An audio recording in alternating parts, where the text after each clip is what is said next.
हिंदी में एक कहावत है कि देने वाला जब भी देता देता छप्पर फाड़ के, लेकिन उसमें यह नहीं बताया गया है कि गम देगा छप्पर फाड़ के या आपको खुशी के मौके देगा। और अभी अगर कल की न्यूज़ जो रिपोर्टेड हुई हैं उनके हिसाब से देखा जाए तो भाई गम के बादल जो हैं वो और तेज़ी से हमारे ऊपर मंडरा रहे हैं, क्योंकि सर जिम रैटक्लिफ, अब रैट जिसके नाम में है वो पहले से ही रैट है भाई, तो उससे क्या उम्मीद की जाएगी। उनकी जो बिड है वो हायर बताई जा रही है और बताया ये जा रहा है कि सर जिम रैटक्लिफ अगर ओनरशिप अटेन कर लेते हैं उसके बावजूद आपके ग्लेजर्स जो हैं वो माइनॉरिटी स्टेक होल्डर्स की तरह क्लब में रुकने वाले हैं। यहाँ पर समझने वाली बात यह, जो रिपोर्टेड बिड थी वो थी आपकी नियर अबाउट 4 बिलियन के, और उसमें वो स्टेक्स बाय करने की बात कर रहे थे आपके ग्लेजर्स के। तो अब अगर 69% की वैल्यू आपने 4 बिलियन तक कर दी है तो बचे हुए 31 जो आपके परसेंट स्टेक्स हैं उसकी अगर आप देखोगे तो तकरीबन जाकर आपको 1 से 1.5 बिलियन और पे करना पड़ेगा। तो यहाँ पर बेनिफिट अगर आप देखोगे लॉन्ग टर्म में ग्लेजर्स को किससे होगा, तो ये 4 बिलियन जो इनको सीधे सीधे मिलेंगे वो, और फिर एज माइनॉरिटी स्टेक होल्डर्स जो इनको हर साल में पेमेंट रिसीव होगा उसके हिसाब से। तो लॉन्ग टर्म प्रोसेस में ग्लेजर्स को पैसे से मतलब है, और उनको अगर हर साल पैसा मिंट करने का मौका मिल रहा है यूनाइटेड में से तो फिर क्या ही बदल रहा है। और दूसरी चीज़ ये जो सब लोग अभी सर जिम रैटक्लिफ के लिए खड़े हुए हैं साथ में कि नहीं जिम रैटक्लिफ इज कमिंग, भाई anyone who supporting Glazers is Glazer himself, right. ये एक कोट मैंने ट्विटर पे पढ़ी थी, वो मैंने यहाँ चिपका दी, शर्म वाली कोई बात नहीं है। लेकिन अगर आप यहाँ पर वाकई में देखो तो बदलेगा क्या, जो काम जो चीज़ें आपकी ग्लेजर्स के अंडर हुई हैं वही सर जिम रैटक्लिफ करने वाले हैं, बदलने कुछ नहीं वाला है। और यहाँ पर मुझे समझ में आ रहा है फैन बेस ना बहुत अभी निराश है और बहुत गुस्सा है कि यार वैसे तो इनकी 350 बिलियन की नेटवर्थ है और इन पे 6 बिलियन ही निकाले जा रहे हैं। भाई हमारे लिए यहाँ से कहना आसान है, इट्स लाइक कि बाजार गए हैं 50 रुपये की भिंडी ले ली हमने और बचे हुए 50 रुपये में और क्या क्या ले सकते हैं, ऐसी चीज़ नहीं है। उनके पास जितनी भी नेटवर्थ है उसका मतलब ये नहीं कि वो अंधा पैसा लगाकर और एक क्लब परचेज कर लें। 6 बिलियन आपने वैल्यूएशन रखी है उस क्लब की जो 850 मिलियन डेट में है, उसके अलावा जो विद स्टैंड पेमेंट है आपके, जो आपने प्लेयर्स खरीदे हैं बाकी क्लब से और आपने पार्शियल पेमेंट्स करके अभी जो होल्डिंग पेमेंट बचा हुआ है आपका वो तकरीबन 600 मिलियन का है। तो यहाँ पर आपको सिर्फ जो क्लब की वैल्यूएशन है उसको ध्यान में नहीं रखना है, क्लब की वैल्यूएशन लॉजिक बना रही है नहीं वो ध्यान में रखना है। तो आपको अभी क्लब में इन्वेस्ट करना है पैसा आने के बाद, ट्रेनिंग फैसिलिटीज़, ग्राउंड का रीस्ट्रक्चर और आपकी जो कल्चरल रीडेवलपमेंट है उन सारे में। तो भाई तकरीबन यहाँ पर जो टोटल अमाउंट पड़ेगा जाके आपके कतारी ओनरशिप को अगर वो आती है तो यहाँ पर उनको 7.5 बिलियन या 8 बिलियन तक खर्च करना पड़ सकता है। और इस केस में सर जिम रैटक्लिफ ऐसा कुछ नहीं कर रहे, ना बंदा डेट हमारा क्लियर कर रहा है, ना हमें ये प्रॉमिस कर रहा है कि हमारा जो भी हम डिमांड रखी गई थी पहले या फिर जो कतर्स प्रोवाइड करवा रहे हैं हमें, एक उन्होंने जो ब्रोशर में अपनी जो डिटेल्स हैं वो प्रोवाइड की थी, ऐसा सर जिम रैटक्लिफ ने कोई भी हमें इंडिकेशन नहीं दिया है। एंड डेफिनेटली अगर आप ग्लेजर्स को क्लब में रख रहे हो तो फिर आप उनसे बेहतर किस तरीके से हुए। तो यहाँ पर अभी देखो ये डिसाइसिव आवर्स नहीं है, आने वाला एक हफ्ता पूरी पिक्चर चेंज कर सकता है। अभी बहुत उठापटक होगी डेफिनेटली। अभी आपको आज जो सुनने को मिला है माइक कीगन की रिपोर्ट में वो आपको शाम तक शायद दूसरी रिपोर्ट में चेंज होता दिखे, आपको शायद ये सुनता दिखे कि नहीं ग्लेजर्स वांट फुल सेल या फिर ग्लेजर्स और पैसा एक्सपेक्ट करें और कतर अपना जो ऑफर है वो शायद और बढ़ा दे, ये भी हो सकता है। यहाँ पर समझना हमें ये है कि क्लब का फ्यूचर किस डायरेक्शन में मूव करेगा अगर इनमें से रैटक्लिफ आते हैं तो, क्योंकि अगर रैटक्लिफ आएंगे तो ज़्यादा कुछ बदलने नहीं वाला है। आप ये कह लो कि जो अभी सिचुएशन है उससे 10% आपकी बेहतर हो जाएगी। लेकिन अगर आप ये सोचो कि अगर रैटक्लिफ ने आकर ग्लेजर्स वाली हरकतें कि जो हम जिस सिचुएशन में हैं वहाँ से और अगर नीचे चले गए तो फिर हमारा फ्यूचर कहाँ जाएगा। और एक ऐसा क्लब जो कि 10 साल से टाइटल नहीं जीता है, टाइटल जीता छोड़ो टाइटल के लिए कम्पीट तक नहीं किया है, उसके लिए एक ऐसा ऑफर रिजेक्ट कर देना जो कि उनका फ्यूचर बैलेंस कर सकता था, वो कितना बड़ा एक लेट डाउन होगा। तो अभी देखो मैं अपना ओपिनियन इस पर सिर्फ इतना दूंगा कि ना मैं अभी इस पे ये बोलूँगा कि नहीं रैटक्लिफ इज़ कमिंग तो हमारा कतर का कोई चांस नहीं है, ना मैं ये बोलूँगा कि अगर कतर ने बिड ऑफ मतलब अप कर दी तो शायद रैटक्लिफ का कोई चांस नहीं बनेगा। यहाँ पर अभी सिचुएशंस चेंज होंगी अगले एक हफ्ते में और उसके बाद आपको कुछ सुनने को मिलेगा। बट हाँ आज बहुत बड़ा दिन है अगर आप देखो तो हमारे टॉप 4 के होप्स के अकॉर्डिंग, क्योंकि आज हमें खेलना है एस्टन विला से और एस्टन विला के अगेंस्ट जो हमने लास्ट ओल्ड ट्रैफर्ड पे गेम खेला था उसमें ब्रूनो ने पेनल्टी मिस की थी, वी लॉस्ट दैट गेम। उसके अलावा जो हमने आपका अवे गेम खेला था जाकर उनके होम पर, हमने वो हारा था हमने ड्रॉ किया था जब हम 2-0 की लीड पे थे। उसके बाद हमने इस साल वाला उनाई एमरी के अंडर जो उनका गेम था वो भी हम हार गए थे प्रीमियर लीग में 3-1 से। तो यहाँ पर पिछले 3 मैचों में हम जीते नहीं हैं अगेंस्ट एस्टन विला, और हम अपने होम पर भी नहीं जीते हैं पिछले एक मैच में अगेंस्ट एस्टन विला। तो हमें वो रिकॉर्ड इंप्रूव करना पड़ेगा। देखो जब उनाई एमरी आए थे तब एस्टन विला एक बहुत डिफरेंट सिचुएशन में थी, देवर 16 17th, और लग ऐसा रहा था कि यार एस्टन विला ना रेलीगेट हो जाएगी, क्योंकि जेरार्ड उनको इस पोजीशन में छोड़ गए थे जहां पर ऐसा लग रहा था कि ये प्लेयर्स हैं ही नहीं उस कैपेबिलिटी के ये अपना रेलीगेशन सेव कर ले। लेकिन उन्हीं प्लेयर्स के साथ उनाई एमरी ने आकर पूरी सिचुएशन चेंज कर दी है, and now Aston Villa are competing for the Europa League places and they can still make it into the Champions League places अगर हम फकअप करते हैं तो यहाँ पर आज डू और डाई वाला मैच है, क्योंकि आपको देखो 4 मैच अभी भी जीतने हैं, आपको 12 पॉइंट चाहिए। और डू और डाई इसलिए मैं बोल रहा हूँ क्योंकि आप पिछले गेम में 2-0 की लीड लेकर बॉटल करके आए हो गेम, और उससे पहले वाले जो आपने नॉटिंघम के अगेंस्ट गेम खेला था वो आपका बहुत बेहतरीन था, लेकिन उसके बाद जब आप ब्राइटन से खेले तो आप स्ट्रगल किए।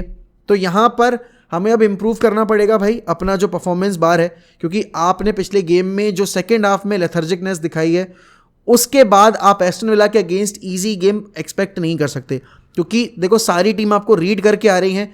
जो गलती हमने लिवरपूल के अगेंस्ट की थी और लिवरपूल वाले गेम से लेकर आप अभी तक देखो सारी टीमों ने हमें प्रेस किया है और हमें अपने ही हाफ में पिन डाउन करके रखा है। आप स्पर्स को देखो, सेकेंड हाफ में स्पर्स ने यही किया, पूरा मोमेंटम हमने जो था उनको दे दिया। सेविया ने हमें हमारे अगेंस्ट जो अवे पर हम खेले वो हमें इसी तरीके से उन्होंने हमारा आया।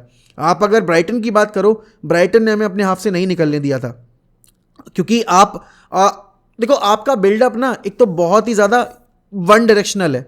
आपको पता है कि आपके पास सिर्फ आगे एक ही टारगेट मैंने आपको उसी को बॉल फीड करनी है, तो वो कैंसिल आउट कर देते हैं रैशफोर्ड को। और अगर आपका रैशफोर्ड कैंसिल आउट हो गया, आपका कोई प्लेयर एक गोल स्कोरिंग है नहीं फॉर्म में।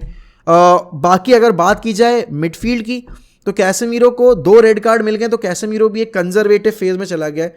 वो इतना कॉशियस होकर खेल रहा है कि मतलब आप पहचान नहीं सकते जो कैसेमीरो हमने सीजन की शुरुआत में देखा था ये वही कैसेमीरो है, क्योंकि आप देख रहे हो कि कैसेमीरो हाफ हार्टेडली चैलेंजेस में जा रहा है।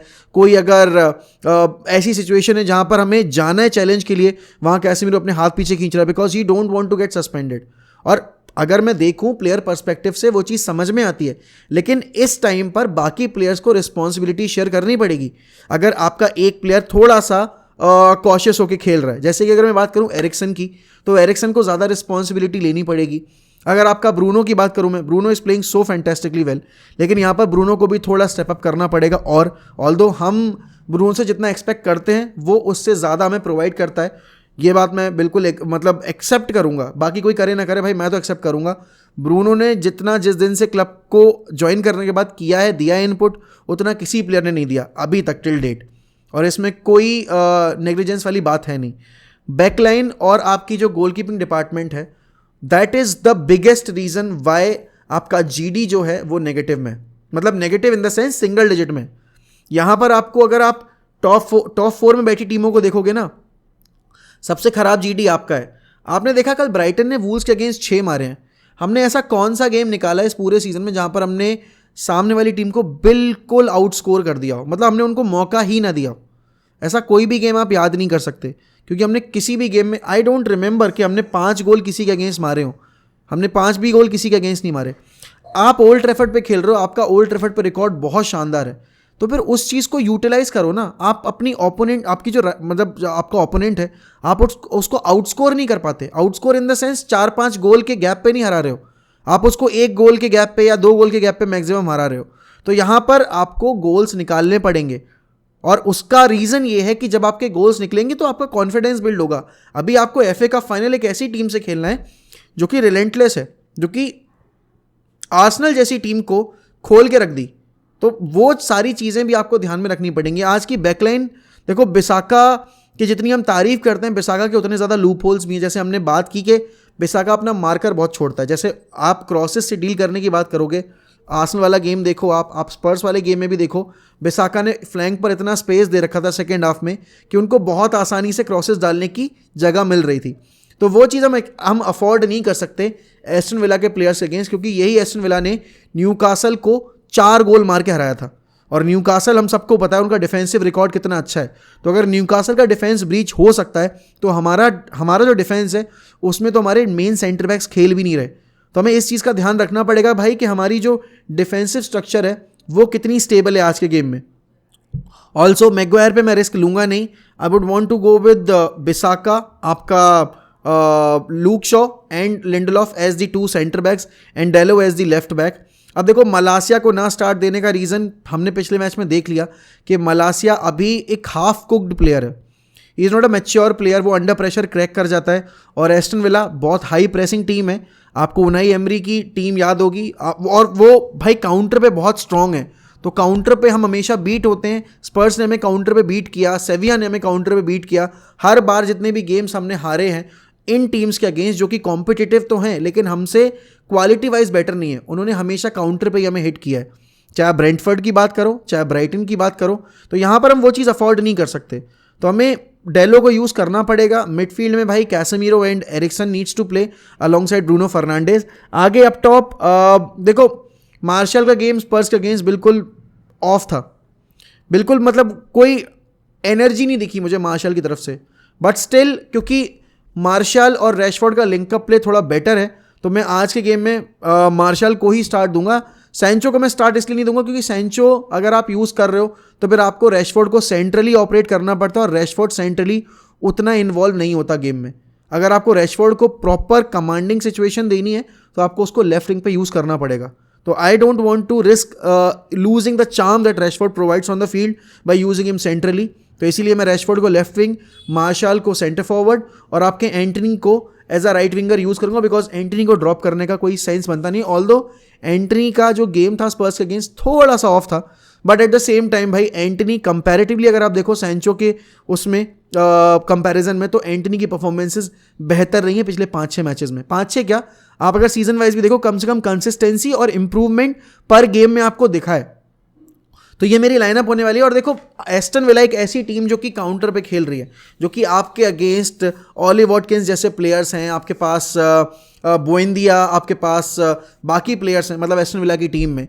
तो और सेट पीसेस पर दे आर वेरी स्ट्रॉन्ग। अभी जो लास्ट गेम उन्होंने जीता वो सेट पीस पर ही जीता against, I think it was against Everton. उन्होंने जो सेट पीस पे गोल स्कोर किया तो यहाँ मिंग्स ने स्कोर किया था। हमारे सेट पीस जो डिफेंडिंग है वो बहुत ख़राब है और हमारी सेट पीस कन्वर्जन बहुत ख़राब है। तो यहाँ पर भाई यूनाइटेड को इस चीज़ पे तो वर्क करना पड़ेगा। और अभी सिर्फ इस गेम में नहीं, आप आने वाले सीजन में ये मान के चलो कि हमें अपना जो डिफेंसिव वर्क रेट है एरिली वो बहुत इंप्रूव करना है। आप अगर एक टीम ऐसी है जो कि काउंटर पे खेल रही है तो आप उसके अगेंस्ट सेकंड बॉल्स लूज नहीं कर सकते, आप ग्राउंड डुअल्स लूज नहीं कर सकते। और मेजॉरिटी टाइम्स हमने देखा है कि जब जब हमने सेकंड बॉल्स लूज किए हैं तब तक हमने हैवी डिफीट झेली है। ब्रेंटफोर्ड वाला game is the prime example, City वाला game is the prime example, Liverpool वाला game is the prime example, जहाँ पर हमने इतनी ज़्यादा सेकंड बॉल्स लूज की थी, इतनी ज़्यादा ग्राउंड डुअल्स लूज किए थे। कैसेमीरो को भाई रिस्पॉन्सिबिलिटी लेनी पड़ेगी आज। It's high time a player who is a leader, who is a champion needs to step up. And उस कैसेमीरो इसलिए भी इंपॉर्टेंट है क्योंकि आपके पास लिसांद्रो मार्टिनेज वाली जो एक प्रेजेंस है ना बैकलाइन में वो नहीं है। और यू नो कि डेहिया गलतियां करेगा। डेहिया ने हमें इतने बार स्पर्स के अगेंस्ट भी अंडर प्रेशर डाला। एक तो गोल किक्स, आई डोंट नो डेहिया के गोल किक्स क्यों नहीं आपकी हाफ लाइन क्रॉस कर पाती हैं। और एक जो प्रेजेंस ऑफ माइंड होता है ना एक कीपर का, उसको पता है कि उसको कहाँ बॉल खिलानी है, कब बॉल खिलानी है, कौन सा प्लेयर राइट एरिया में, अगर मैं उसको बॉल डालूंगा तो अंडर प्रेशर नहीं होगा। वो चीज़ डेविड डेया के अंदर नहीं है। तो हमें बहुत कुछ चीज़ें इंप्रूव करनी है। और ये सिर्फ आज के गेम को लेकर नहीं है, अभी आपको ब्राइटन से खेलना है। एंड इमेजिन दिस, ब्राइटन से आपको अवे खेलना है। आप अपने होम पर हारे थे ब्राइटन से, वो भी ग्राम पॉटर की ब्राइटन थी। ये डिजर्बी की ब्राइटन ग्राम पॉटर की ब्राइटन से 10 टाइम्स बेटर है। और वो भी उन्होंने कल वूल्स को तब 6-0 हराया जब उन्होंने मिटोमा को, मैकेलिस्टर को, सैंचेस को और अपने बाकी प्लेयर्स को स्टार्ट नहीं दिया था। Imagine what they will do against us अगर हम इसी तरीके से लेथर्जिक जो अपना गेम प्ले है वो कैरी करते हैं। तो भाई यूनाइटेड के लिए तो बहुत बड़ी खतरे की घंटी है अगर वैसे देखी जाए। अगर वो अभी स्टेप अप नहीं करेंगे तो फिर काफ़ी ख़राब सिचुएशन होगी। एंड आपको अगर अच्छी साइनिंग्स लेकर आनी है तो आपको सीज़न जो है अपना वो हाई पे फिनिश करना पड़ेगा। और अगर आप नहीं करते हो तो definitely you are going to struggle.